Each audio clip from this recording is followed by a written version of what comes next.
Film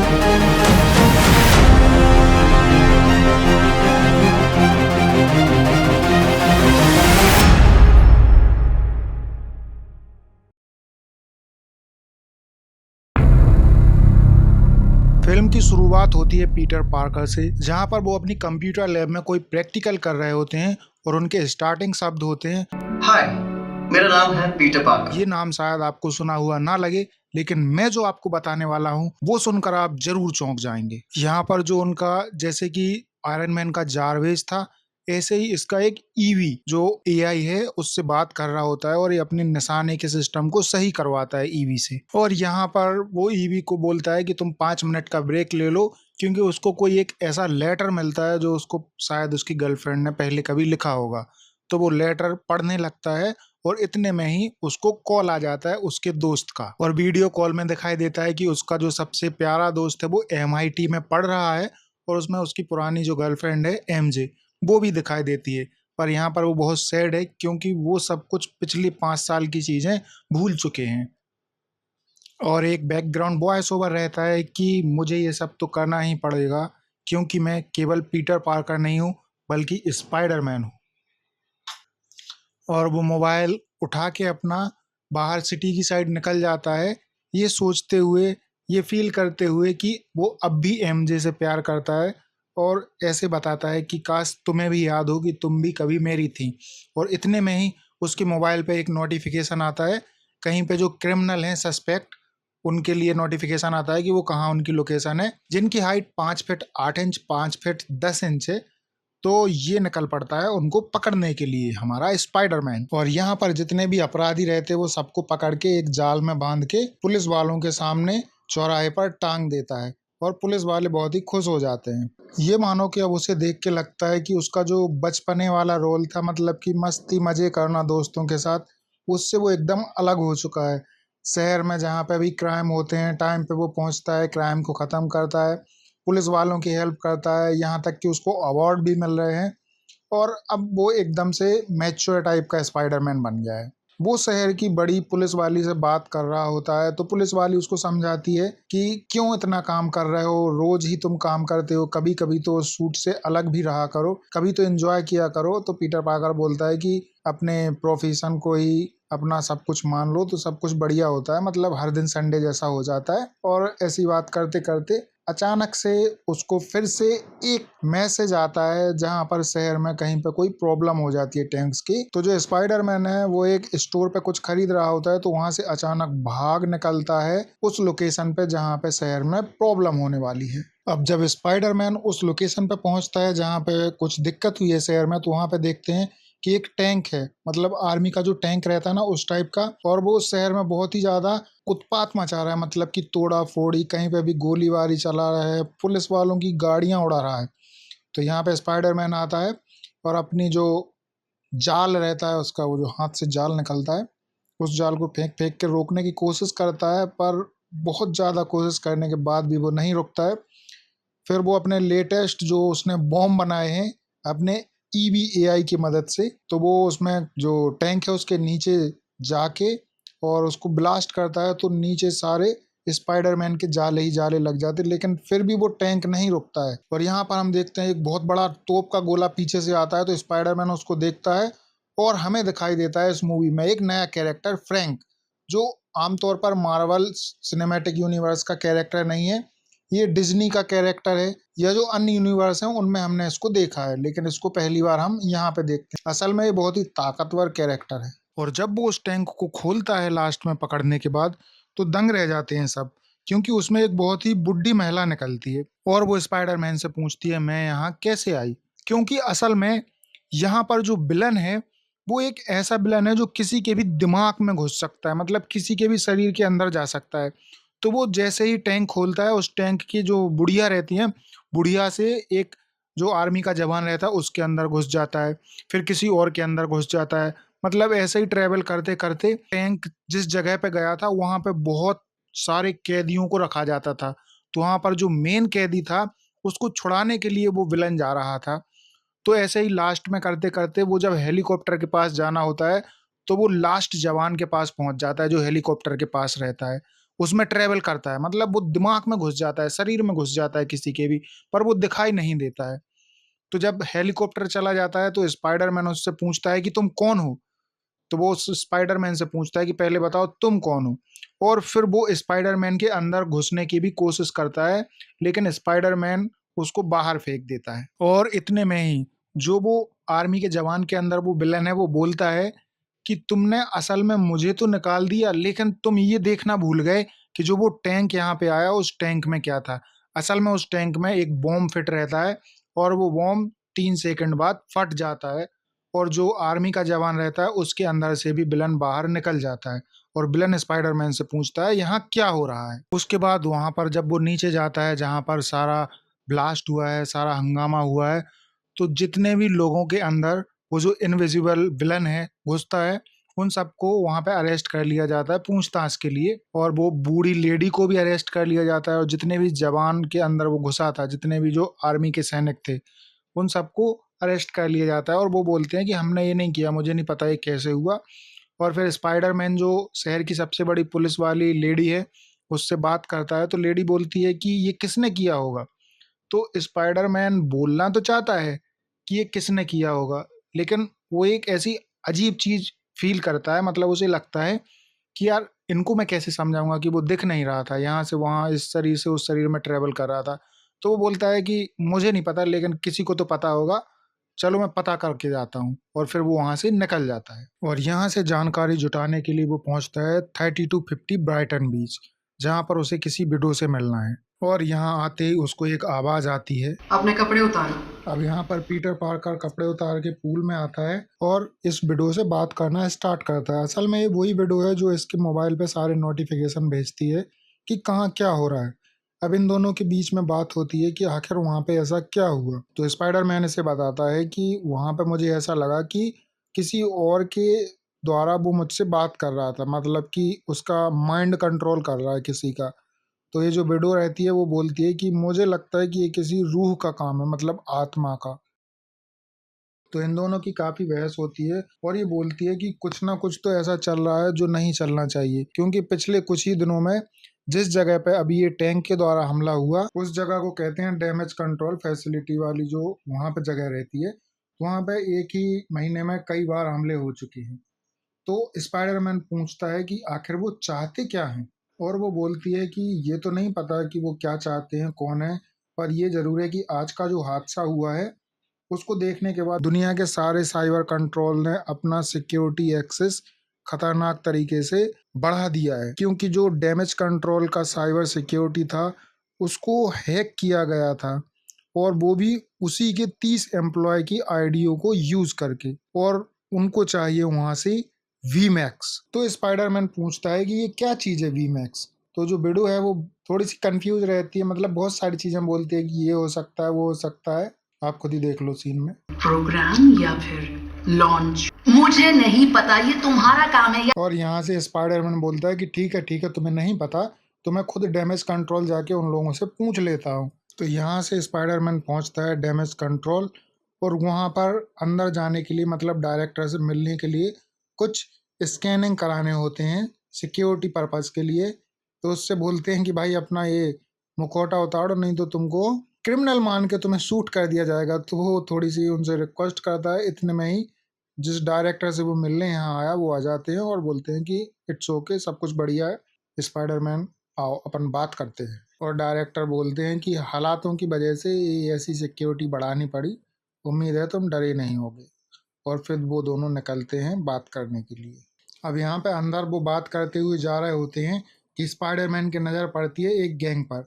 असल में इस गैंग को स्पाइडरमैन ने पहले पकड़ के डैमेज कंट्रोल के हवाले किया था। ये वही गैंग है, निंजा गैंग। तो यहाँ पे वो देखते हैं तो स्पाइडरमैन डायरेक्टर से पूछता है, तो डायरेक्टर बोलता है कि अब ये गैंग हमारे लिए ही काम करती है।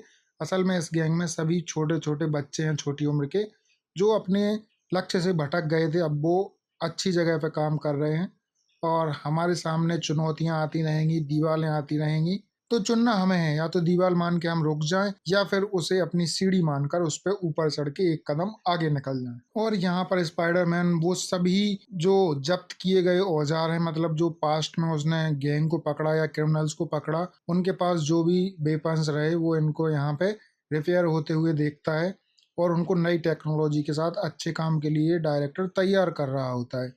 तो अब स्पाइडरमैन डायरेक्टर से पूछता है कि मैं कुछ वो जानकारी लेने आया हूँ जो पिछले कुछ दिनों में 4 बार डैमेज कंट्रोल पे हमला हुआ है, वो क्यों हुआ है, आखिर वो कौन कर रहा है। तो डायरेक्टर बताते हैं कि वैसे तुम्हें पता है कि उसको कोई नहीं देख सकता, कोई नहीं देख पा रहा है, कोई नहीं समझ पा रहा है। मैंने डिटेक्टिव की जांच भी पढ़ी, सब कुछ देखा, लेकिन मुझे लगता है कि तुम उसे देख सकते हो। तो फिर स्पाइडरमैन बोलता है कि हाँ, वो मेरी बॉडी में भी नहीं घुस पाया था। तो यहाँ डायरेक्टर स्पाइडरमैन से बोलते हैं कि इस वक्त हम बहुत ही बड़ी मुसीबत में हैं, इस मुसीबत से केवल तुम ही हमें बाहर निकाल सकते हो। तो स्पाइडरमैन पूछता है जो उसे चाहिए क्या वो इस ड्रॉ में है। तो डायरेक्टर बोलते हैं कि मेरी जॉब की कुछ लिमिटेशंस हैं, मैं तुम्हें सब चीज़ नहीं बता सकता, बस इतना बता सकता हूँ कि तुम ही उसे देख सकते हो और तुम ही हमें बचा सकते हो। तो स्पाइडरमैन कहता है मैं अपनी तरफ से कोई कमी नहीं छोड़ूंगा, मकड़ी की कसम। अब स्पाइडरमैन वहां से बाहर आके एक स्टोर में बैठ के वही जो शहर की सबसे बड़ी पुलिस वाली है उससे बात करते हैं और उन दोनों के बीच क्या बात हुई है वो उससे डिस्कस करते हैं। अब यहाँ वो अपने दोस्त नर्ड के पीछे पीछे उसके पीछे ही जाता है, मतलब कि जो स्टोर रूम रहता है वहां से जब वो अपने दोस्त को देखता है तो दोस्त का पीछा करना स्टार्ट करता है, क्योंकि दोस्त को तो पता नहीं कि वो कौन है। असल में तो आप लोगों को पता ही है कि वो दोनों बहुत अच्छे दोस्त हुआ करते थे, 5 साल पहले वो सेम कॉलेज सेम स्कूल में पढ़े हैं। पर अभी उसके दोस्त को और उसकी गर्लफ्रेंड को ये सब कुछ भी याद नहीं है, क्योंकि वो 5 साल पुरानी मेमोरी सब कुछ खत्म हो चुकी है। तो अब वो पहुंचते हैं अपने घर। घर में यहाँ पे जश्न हो रहा होता है, जो नर्ड है उसका कोई नया घर उसने लिया है, तो वहाँ पे बहुत सारे लोग पार्टी कर रहे होते हैं। तो स्पाइडरमैन भी उसके पीछे पीछे आ जाता है। अब स्पाइडरमैन जब घर के अंदर एंटर होता है तो वो एक कमरा देखता है, जिस कमरे में एक रिसर्च बोर्ड लगा होता है। रिसर्च बोर्ड पे बहुत सारे क्लू लगे रहते हैं।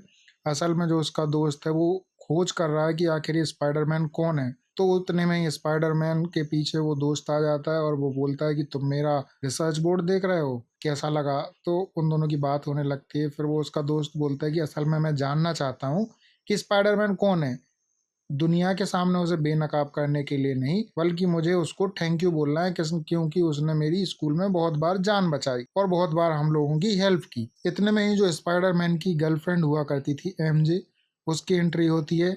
आमने सामने होते हैं और स्पाइडरमैन वहाँ पे अपना नाम बताना चाहता है, बट वो घबराहट के मारे नाम नहीं बता पाता और अपना नाम मेनर्ड बताता है। उन सब की काफी बातचीत होती है और जब वो बाहर जाने लगता है तो वो देखता है कि जो उसकी गर्लफ्रेंड हुआ करती थी एमजे, वो अभी किसी और को किस कर रही है और ऐसा लगता है कि स्पाइडरमैन का यहाँ पे दिल दुखी होता है और वो फिर यहाँ से चला जाता है। जब वो वहां से जा रहा होता है तो उसका दिल बहुत ही ज्यादा दुखी हो जाता है और वहां से जब वो भागता हुआ जाता है तो उसको पुरानी सारी यादें आती हैं कि कैसे वो मिले थे, कैसे वो वादे किया करते थे कि हम एमआईटी में जाने के बाद तीनों दोस्त साथ में रहेंगे, कैसे उसने एमजे को बोला था कि अगर मैं ये कदम उठाऊंगा तो तुम मुझे भूल जाओगी। और ये सारी यादें उसको आती हैं और बहुत सताती हैं। तो यहाँ पर जो मूवी है बहुत ही ज्यादा इमोशनल लगने लगती है। अब जब वो अपनी लैब में आकर बैठता है तो बहुत ही सैड रहता है और ऐसे में उसको पुरानी यादें आती हैं जब उसकी आंटी उसको समझाया करती थी कि जो ये वाली जिंदगी है इसमें बहुत मुश्किल आएंगी, अचानक से सब कुछ बदल जाएगा। और ये फ्लैशबैक में रहता ही है कि इतने में इसकी आंख खुलती है और एक घर के बाहर अपने ही मकड़ी के जाले में लटका हुआ रहता है। तो वहां से ये पूरा जाले से निकल के बिल्कुल जमीन पर गिर जाता है और जब वो नीचे गिर जाता है और ऊपर आता है तो वो अपने हाथ की कलाइयों को इस तरह से देखता है मानो कि ऐसा लग रहा है कि कोई उसको बीमारी हो रही है, कोई दिक्कत हो रही है शुरू। अब जब वो वापस आता है अपनी बिल्डिंग में तो वो गलती से लॉन्ड्री वाली फ्लोर पे आ जाता है जहाँ पे कपड़े वगैरह धुलते हैं। तो वो खिड़की से आता है तो लॉन्ड्री वाला उसको अजीब तरह से देखता है, तो वो वहां से बोलता है कि मैं अपने कपड़े लेने आया था। और वो किसी लड़की के टॉप उठा लेता है और उसको पहन के जब जाता है तो अचानक से वही लड़की उसको लिफ्ट में मिल जाती है और बोलती है ये मेरा टॉप है। तो बोलता है हाँ तुम मजाक कर रही हो। और फिर थोड़ी ही देर बाद जब वो अपनी लैब में पहुंचता है तो देखता है कि कैसे चारों तरफ जाला लगा हुआ पड़ा है पूरी लैब में। और जो उसकी असिस्टेंट है एआई असिस्टेंट ईवी, वो बोलती है कि आपको 107 मैसेज आए हुए हैं। और जब वो मैसेज चेक करता है उसी दौरान उसकी जो एआई असिस्टेंट है ईवी, वो उसकी बॉडी स्कैन करती करती है तो वो उसको बताती है कि जो उसका स्पाइडर डीएनए है उसमें अचानक से बहुत ज्यादा बदलाव आ रहा है। शायद ये बदलाव इसलिए आ रहा है क्योंकि जो उसके दिल में दबे हुए दर्द हैं वो अब बाहर आ रहे हैं और उसको मानसिक तनाव हो रहा है। तो वो पूछती है कि क्या ये चीजें सही हैं, क्या मैं सच बोल रही हूँ। और यहाँ पर जो उसकी शक्ति है, जो महसूस करने वाली शक्ति है, वो बहुत ही ज्यादा बढ़ जाती है, बहुत ही ज्यादा, मतलब कि बहुत ज्यादा बढ़ जाती है। और वो अपने सर को इस तरह पकड़ता है जैसे कोई बहुत परेशान, बहुत पागल इंसान पकड़ रहा हो। और जब कंप्यूटर उसको बोलता है ईवी कि अब तुम्हें आराम करना चाहिए, तब पीटर बोलता है कि हमारे प्रोफेशन में कोई भी आराम नहीं होता। और जैसे ही वो अपनी बनाई हुई जो जाले निकालने वाली मशीन हाथ में लगा के जाले छोड़ता है तो उसके जो ओरिजिनल जाले निकलते थे हाथ से वो भी साथ में निकलते हैं। तो ईवी उससे बोलती है कि जो ओरिजिनल निकल रहे हैं उसके साथ साथ तुम ये बनाए हुए अपने मशीन यूज नहीं कर सकते हो। फिर वो एक छत पर जाता है अपने वो सब चीजें टेस्ट करने के लिए। तो वहां पर जो उसकी महसूस करने की शक्ति है वो बहुत ज्यादा बढ़ जाती है। अब यहाँ पर स्पाइडरमैन बहुत ही शांत हो जाता है और अपने आप को तसल्ली देता है कि मैं ठीक हूँ। और फिर वो अपनी ऑर्गेनिक जो वेब्स हैं, मतलब जो उसके अंदर से ही जाले निकलते हैं, उनको निकालना सीख रहा होता है कि इतने में ही ईवी का मैसेज आ जाता है कि जो डैमेज सेंटर है वहां पर किसी ने हमला किया है, उसकी पहचान स्कॉर्पियन के रूप में हुई है। अब यहाँ पर इन दोनों की बहुत ही ज्यादा फाइट होती है और फाइट के टाइम पे होता ये है कि अब स्पाइडरमैन जो है वो उसके जो अंदर से जाले निकलते हैं वो टाइम पे सही नहीं निकल रहे। अब ऐसे में स्कॉर्पियन के जो भेस में है वो बहुत ज्यादा हावी हो जाता है स्पाइडरमैन पे। और जब स्पाइडरमैन का चेहरे का जो मुखौटा निकलने ही वाला होता है कि स्पाइडरमैन के जो स्पाइडर हार्मोन्स हैं वो बहुत ही ज्यादा एक्टिव हो जाते हैं और उसकी जो आंख की पुतली है वो पूरी काली पड़ जाती है और बहुत ही ज्यादा ताकत आ जाती है स्पाइडरमैन में। ऐसे में वो उस स्कॉर्पियो को पकड़ के और उसकी जो मशीनरी होती है उसको भी तोड़ देता है और वहां पर एक पुलिस वाली को भी मार ही देता है। मतलब पुलिस वाली की गाड़ी में ही वो हाथ तोड़ के मारता है स्कॉर्पियन का। तो ऐसे में वो पुलिस वाली की भी जान जाते जाते ही बचती है। अब होता ये है कि जब ये इस पे स्पाइडर हार्मोन बहुत ही ज्यादा एक्टिव हो जाते हैं तो ऐसा लगता है कि ये खुद ही काबू में नहीं रहता है दोस्तों। अब यहाँ से परेशान होके जो पीटर पार्कर है वो पहुंचता है कॉलेज में। उस कॉलेज में जहाँ पर जो हल्क है वो अब आम जिंदगी जी रहा है, मतलब प्रोफेसर बन के पढ़ा रहा है लोगों को। तो उसी की क्लास में पीटर पहुंचता है और वहां पे कुछ सवाल जवाब हो रहे होते हैं। तो जब क्लास खत्म होती है तो पीटर पूछता है हल्क से कि ये आपके जो हाथ पे है ये क्या चीज है। तो जो उसने वो बैंड अपने हाथ पे बांध के रखा है असल में वो इस चीज के लिए बनाया है उसने कि जब तक वो उसके हाथ में बंधा रहेगा तब तक हल्क के जीन्स हावी नहीं हो पाएंगे उसके ओरिजिनल शरीर पे, तो हल्क वाला रूप वो नहीं ले पाएगा। यही चीज वो पूछता है। फिर वो पूछता है तो क्या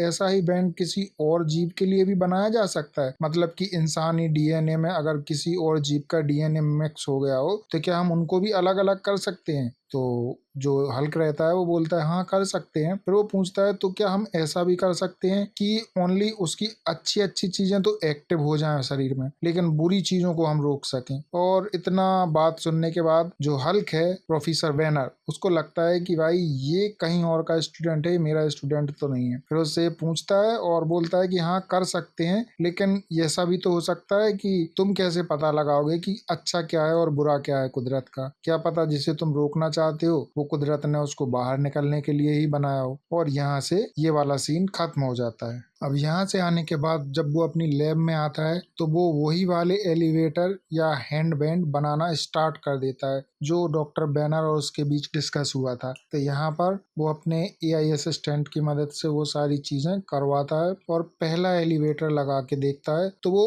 1-2 मिनट तो चलता है, उसके बाद फेल हो जाता है और फेल होने के बाद उसका दिमाग फिर आउट ऑफ कंट्रोल हो जाता है और एकदम से जो उसके वेब हैंड ग्रेनेड्स रहते हैं, जाले वाले बॉम्ब, वो फट जाते हैं और वो आ जाता है स्ट्रीट पर। और स्ट्रीट पर जो एक लड़का उससे बोलता है कि स्पाइडरमैन कैसे हो। असल में उसी लड़के के अंदर वो विलन जो इनविजिबल है उससे बात करता है कुछ। अब यहाँ पर जब स्पाइडरमैन उस आदमी से बात कर रहा होता है तो उसी टाइम वो सारी बातें छेड़ देता है जो बातें केवल स्पाइडरमैन को पता है और 5 साल पहले हुई थी। क्योंकि वो सेम उसी टाइम स्पाइडरमैन के घर में एंट्री करता है और वहाँ की वो सारी चीजें देख लेता है, यहाँ तक कि वो उसका लव लेटर भी देख लेता है जो एमजे ने उसे लिख के दिया था। तो यहाँ पे स्पाइडरमैन जब भड़कता है तो वो जो विलन है इनविजिबल, वो भागने लगता है। भागते भागते वो बहुत सारे लोगों के बीच में चला जाता है, मतलब कि एक लोगों से दूसरे लोग में, दूसरे से तीसरे में, तीसरे से चौथे में, ऐसे ट्रांसफर होता जाता है। फिर यहाँ पे स्पाइडरमैन ईवी को इंस्ट्रक्शन देता है कि पता लगाओ कोई इसका स्पेसिफिकेशन या कोई स्पेशल पैटर्न फॉलो कर रहा है क्या ये। तो ईवी है ना इस चीज का पता लगा लेती है कि ये ट्रांसफर कैसे हो सकता है। तो जब ये हेलीकॉप्टर में उड़ जाता है एक आदमी के थ्रू एमजे के घर जाने के लिए, क्योंकि एमजे के एक दोस्त के दिमाग में इसने घुस के एमजे का एड्रेस इंटरनेट पर पब्लिश करा दिया और भी बहुत सारी पुरानी चीजें पब्लिश करा दी। तो अभी एमजे के घर जा रहे थे विलन और बहुत सारे लोग। तो स्पाइडरमैन उसका हेलीकॉप्टर बीच में ही पकड़ लेता है, क्योंकि ईवी जो है वो पता लगा लेती है, उसकी जो एआई असिस्टेंट है, कि केवल 33 फीट के आसपास अगर कोई इंसान हो तब ही ये एक बॉडी से दूसरी बॉडी में ट्रांसफर हो सकता है, मतलब ये जो इनविजिबल विलन है उसके बारे में। और वहां पे उसको बांध के आ जाता है स्पाइडरमैन और बोलता है बोला था ना उसके आस पास भी नहीं भटकने दूंगा तुझे। तो अभी स्पाइडरमैन आता है एमजे के घर और उसको यहाँ से लेके जाता है ये बोल के कि उसको बहुत ज्यादा खतरा है, उसकी जान को बहुत ज्यादा खतरा है। और रास्ते में जहाँ पर ये बोलता है कि अब हम अपनी सबसे सेफ जगह पे आ गए हैं, तो यहाँ पर एमजे उससे बोलती है कि मुझे ऐसा क्यों लगता है कि हमारा कोई रिश्ता है, और इस टाइप की बातें बोल के उससे बोलती है कि मुझे तुम्हें छूने दो, क्या पता कोई चीज ऐसी हो कि जिससे मुझे सब याद आ जाए। तो यहाँ पर ये दोनों किस करते हैं और ये स्पाइडरमैन का चेहरा देख लेती है पीटर के नाम से। पर बाद में पता लगता है कि भाई एमजे के अंदर असल में वही इनविजिबल विलन है जो कहीं भी ट्रांसफर हो जाता है। अब वो बोलता है कि अब बता तू मुझे कैसे मारेगा, क्योंकि एमजे जो है उसकी गर्लफ्रेंड थी और उसे वो बहुत प्यार करता है, तो उसे मरते हुए वो देख नहीं सकता, तो वो उसे खुद के हाथ से तो मार नहीं सकता। तो ऐसे में वो एमजे जो है खुद ही मारने के लिए जाती है, बिल्डिंग से कूदने के लिए। तो स्पाइडरमैन में उस टाइम जो स्पाइडर के हार्मोन्स हैं वो पूरे एक्टिवेट हो जाते हैं, तो उसको गुस्सा आता है, वो खुद ही उसको टांग देता है और बोलता है कि निकल यहाँ से। तो निकलने की वजह नीचे कूद जाती है और वो पहुंचती है बिल्कुल नीचे। इतने में स्पाइडरमैन भी ऊपर से कूदता है और उसको बचा लेता है। और नीचे जैसे ही गिरते हैं तो स्पाइडरमैन उस विलन से बोलता है, इनविजिबल विलन से जो किसी के भी दिमाग में ट्रांसफर हो जाता है, कि भाई ठीक है तुम जीत गए, बताओ तुम्हें मुझसे क्या चाहिए। फिर वो एक गाड़ी आती है और गाड़ी में वो बोलती है कि तुम्हें अच्छे से पता है मुझे तुमसे क्या चाहिए, और वो उसको वहीं पे छोड़ के चली जाती है। और यहाँ पर पीटर पार्कर का जो एआई है वो पता लगा लेता है असल में इन सब के पीछे कौन है। तो यहाँ पर असल में इन सब के पीछे ये छोटी सी लड़की जो दिख रही है, यही अपने जो भी बात बोलनी होती है, जिसके भी थ्रू बोलनी होती है, उसमें ट्रांसफर हो जाती है, उसके थ्रू अपनी बात बोल देती है, अपना काम करा लेती है और फिर ये यहाँ से निकल जाते हैं। फिर जो स्पाइडरमैन है वो अपनी पास्ट गर्लफ्रेंड एमजे को लेके पहुंचता है फ्रैंक के पास, वही जो स्टार्टिंग में दिखा था जहाँ पे वो टैंक वाला सीन हुआ था, याद है, तो वहाँ पे ये आया था। तो ये फ्रैंक जो है बहुत ही पावरफुल रहता है, तो इसके यहाँ पे ये एमजे को छोड़ने के लिए जाता है, क्योंकि उसको लगता है कि यही जगह सबसे सेफ है एमजे के लिए। अब यहाँ फ्रैंक के घर पे बैठ के जब ये कंप्यूटर में अपनी वो सारा डाटा डालते हैं तो दिखाते हैं उसको, एमजे को और फ्रैंक को, कि मेरे सिस्टम ने उसकी फोटो ली है और मैंने ये नाम उसका खंगाला है। तो उसका नाम भी इन्हें मिल जाता है, उसकी शक्ल भी मिल जाती है कि वो कौन है जो किसी के भी दिमाग में ट्रांसफर हो जा रहा है विलन। तो जो फ्रैंक है वो यहाँ पे स्पाइडरमैन को थोड़ा सा मस्ती के मूड में बोलता है कि वाह यार क्या कहानियां सुना रहा है यहाँ पे। तो स्पाइडरमैन बोलता है मुझे मेरा ये एलिवेटर ठीक करना है जो उसने बनाया था स्पाइडरमैन की पावर को कंट्रोल करने के लिए। बोलता है ये ठीक हो जाएगा तो मैं यहाँ से चला जाऊंगा। तो अब ये उसके फ्रैंक के इंस्ट्रूमेंट यूज करके उसको ठीक करता है। अब यहाँ पे एलिवेटर स्पाइडरमैन ठीक नहीं कर पा रहा होता है, तो इतने में एमजे पूछती है कि क्या मैं इसे देख सकती हूँ, क्योंकि उसने बायोकेमिकल से इंजीनियरिंग की होती है। तो वो बताती है कि ये इस वजह से गर्म हो जाता है और खराब हो जाता है क्योंकि तुम्हारा जो सूट है वो भी माइक्रोमैग्नेटिक वेव निकालता है, और ये जो तुम्हारा ग्लास है जो आंखों वाला चश्मा है उसका भी एक फील्ड बनता है। तो फिर उसके हिसाब से उसकी कोडिंग करते हैं, तो फिर वो जो डिवाइस उसने बनाया था वो प्रॉपर काम करने लगता है। फ्रैंक और स्पाइडरमैन कुछ बातें कर ही रहे होते हैं कि स्पाइडरमैन का जो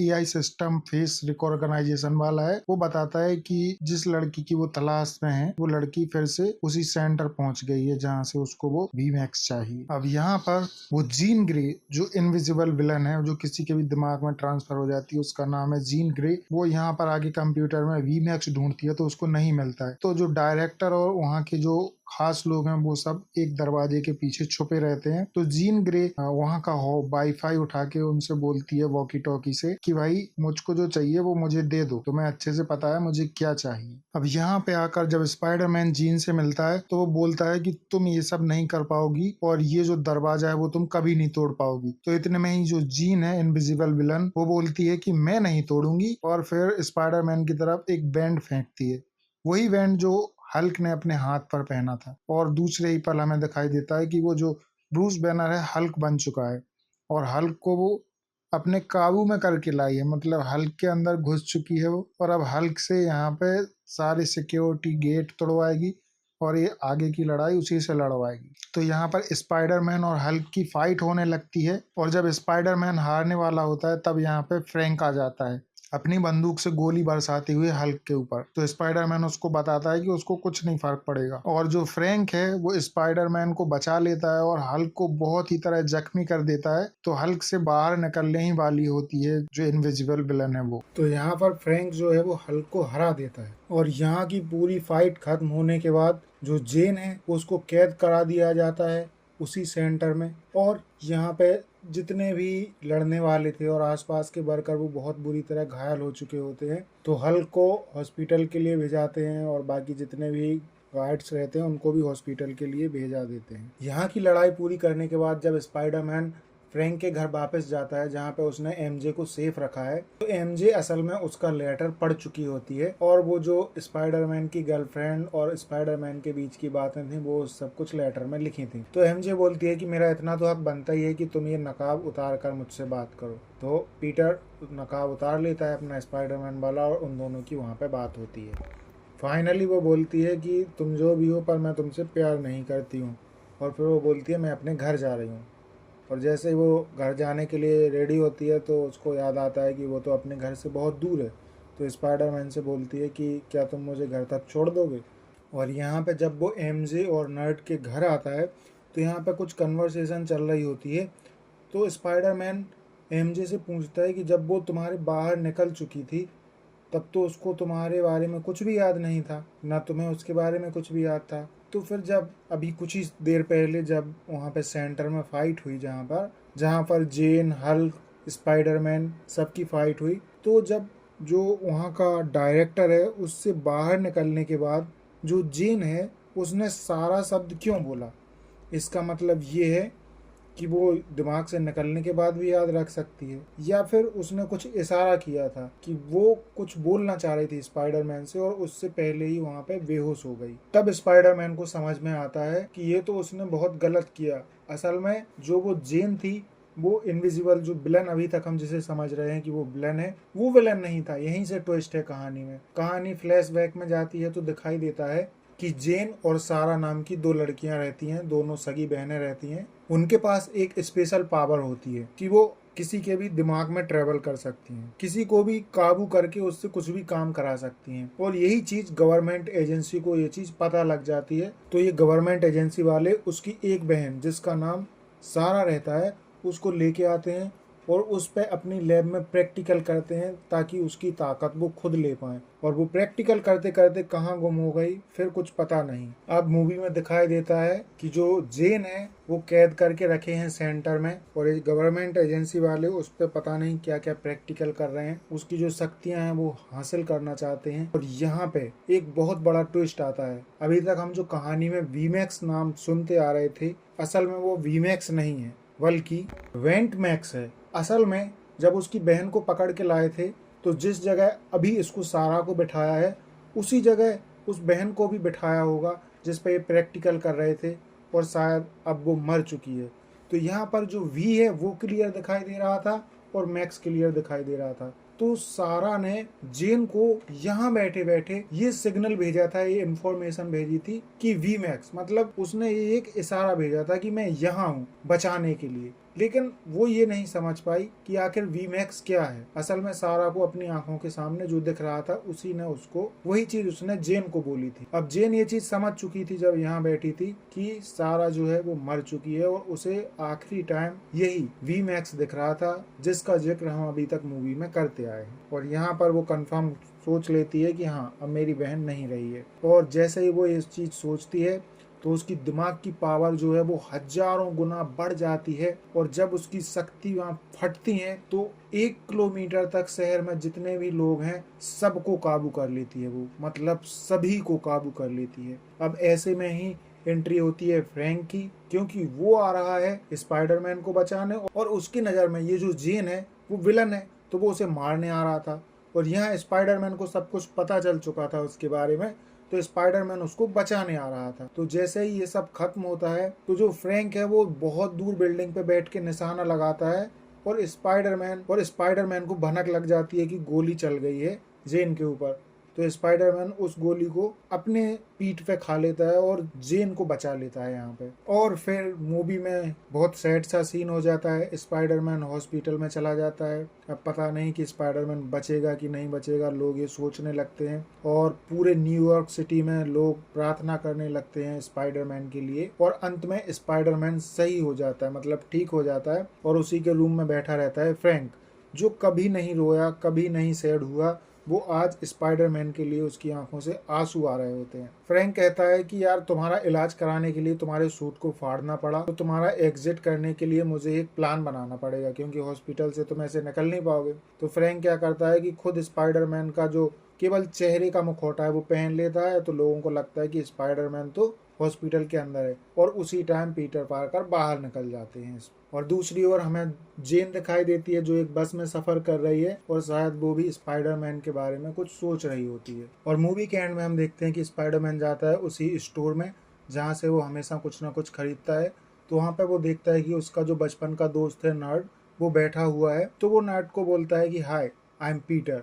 और फिर जो वो 5 साल पहले एक्टिविटी करते थे स्कूल में हाथ मिलाने की, वही सेम यहाँ पे करते हैं। तो नर्ड समझ जाता है कि ये मेरा पीटर पार्कर है, और मूवी की यहाँ पे एंडिंग हो जाती है। तो दोस्तों बताइएगा ये वीडियो कैसा लगा। वीडियो पसंद आया हो तो वीडियो को लाइक कीजिएगा, हमारे चैनल को सब्सक्राइब कीजिएगा। मिलते हैं आपसे जल्दी ही। नमस्कार।